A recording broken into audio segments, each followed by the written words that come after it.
धर्म और अधर्म की यह कथा उस काल से शुरू होती है जब धरती पर धर्म का सूर्य अस्त होने वाला था।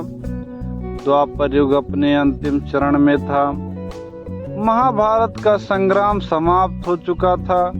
पांडवों ने धर्म की स्थापना के लिए असंख्य बलिदान दिए थे और अब श्री कृष्ण के धरा से प्रस्थान का समय आ चुका था। पर क्या आपने कभी सोचा है, जब श्री कृष्ण इस संसार से विदा हुए तब क्या हुआ? कौन सा अंधकार छा गया जिसने धर्म को कमजोर करना शुरू कर दिया? कलयुग कैसे आया और क्यों उसने परीक्षित से एक जगह मांग ली? परीक्षित ने उसे किन किन स्थानों पर अनुमति दी और क्यों आज तक वे स्थान अधर्म के अड्डे माने जाते हैं? इस संपूर्ण कथा में छिपे हैं जीवन के गहरे रहस्य, नीति, धर्म और कलयुग के रहस्य। द्वारिका नगरी की गलियों में उस दिन सन्नाटा था। समुद्र की लहरें जैसे कुछ अनहोनी की गवाही दे रही थीं। श्री कृष्ण, जिनका जन्म अधर्म के नाश और धर्म की स्थापना के लिए हुआ था, अब स्वयं अपने अंतिम चरण में थे। जैसे ही गांधारी ने उन्हें श्राप दिया था कि तुम्हारा यदुवंश नष्ट हो जाएगा, वह समय धीरे धीरे निकट आने लगा। यदुवंश के लोगों ने एक दूसरे से ही लड़कर संहार कर लिया। एक दिन प्रभु श्री कृष्ण एक पीपल के वृक्ष के नीचे योग निद्रा में लेटे थे। तभी एक शिकारी ने उन्हें हिरण समझकर बाण चला दिया।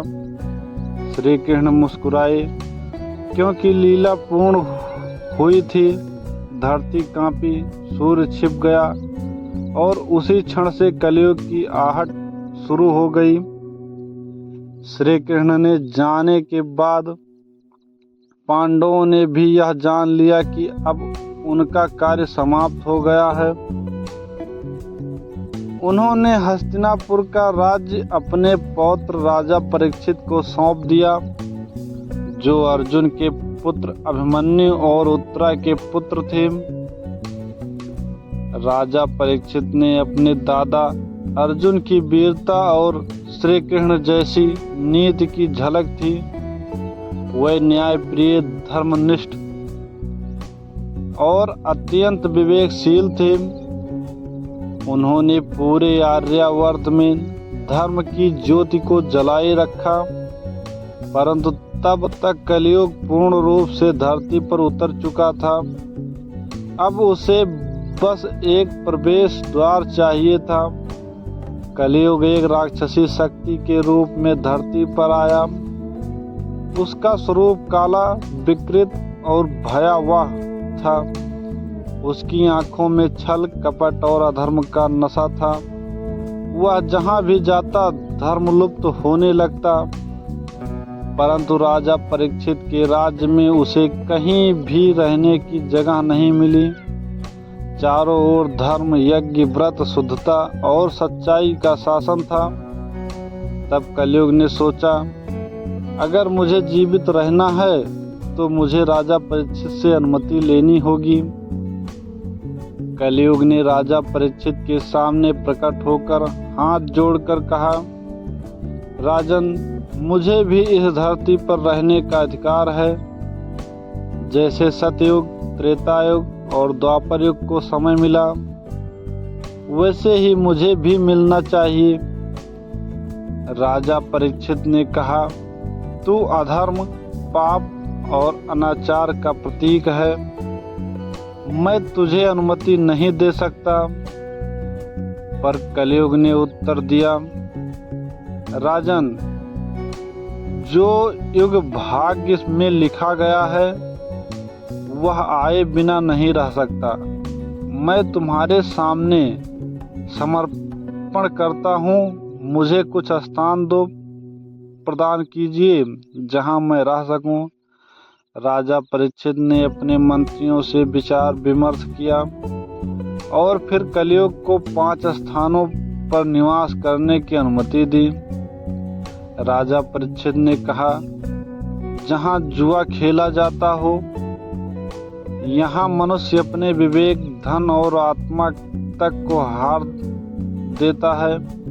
यहाँ से तू अपने कार्य आरंभ कर। जहाँ मदिरा पी जाती है, शराब मनुष्य की चेतना को समाप्त कर देती है, वहाँ तेरा साम्राज्य होगा।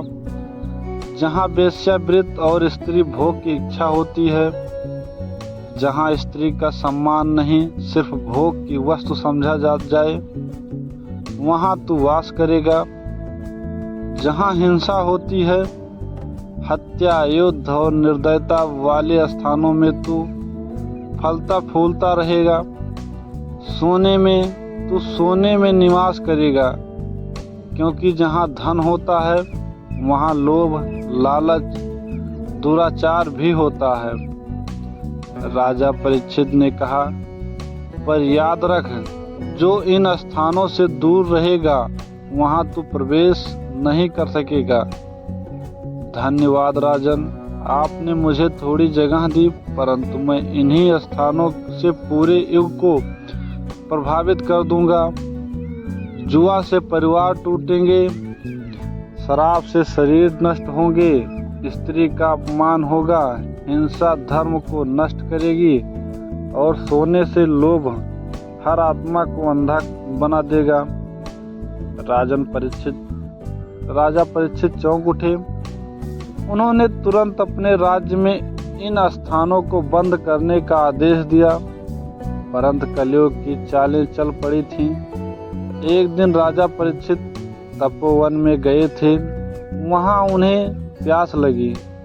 उन्होंने एक ऋषि के आश्रम में प्रवेश किया, पर ऋषि ध्यान मग्न थे। राजा ने क्रोध में एक मरे हुए सांप को ऋषि के गले में डाल दिया। यह समाचार जब ऋषि के पुत्र श्रृंगी को मिला, तो उसने क्रोध में राजा परीक्षित को 7 दिन में मृत्यु का श्राप दे दिया। राजा ने श्राप स्वीकार किया और गंगा तट पर जाकर श्रीमद् भागवत कथा का श्रवण किया। 7वें दिन तक्षक नामक नाग आया और राजा को डस लिया। परीक्षित का देहांत हो गया। राजा परीक्षित के देहांत के बाद धर्म की दीवारें कमजोर होने लगी। कलयुग का साम्राज्य फैलने लगा। जुआ ऑनलाइन खेला जाता है। शराब की दुकानें शहरों के कोनों पर मिलती हैं। स्त्री का सम्मान टीवी, फिल्मों और विज्ञापनों में खो गया है। हिंसा को मनोरंजन बना दिया गया है। सोने को सफलता का प्रतीक बना लिया गया है। कलयुग अब सिर्फ उन 5 स्थानों में नहीं है, वह हमारे मन में घर कर चुका है। राजा परीक्षित ने कलयुग को जगह दी थी, पर चेतावनी के साथ आज हमें फिर से वही धर्म बुद्धि जागृत करनी होगी। जुआ से दूर रहें, नशे से बचें, स्त्रियों का सम्मान करें, हिंसा का विरोध करें और धन को साधन माने, साध्य नहीं। कलयुग की सबसे बड़ी कमजोरी है सच। अगर हम सत्य और धर्म पर टिके रहें तो कलयुग भी परास्त हो सकता है। धन्यवाद। जय श्री कृष्ण।